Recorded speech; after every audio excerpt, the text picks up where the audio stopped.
Have you ever tried the Flyenv? So I have using Flyenv last 6 months. So this is the actual review for my set. So Flyenv is the local development in my development. So this is the best as a free I am using. So that's the free local development you can enjoy and faster than others any types local like localhost or Laravel.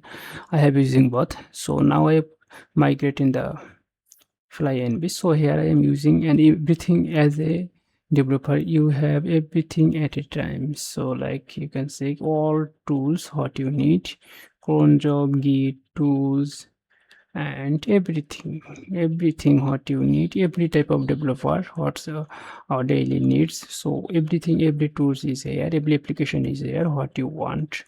So you can try once the Flyenv. I hope you will be surprised by the Flyenv and you will be also using the Flyenv in your next development. So just try and use in the future development. You can enjoy it in the Flyenv local development.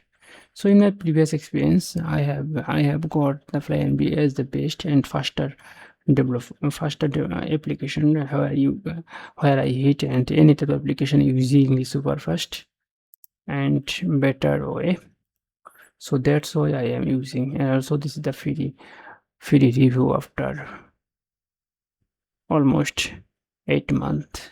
After 8 months, that's the review of the Flyenv. So in the future I also use the Flyenv. So you can try once and give me the comment your update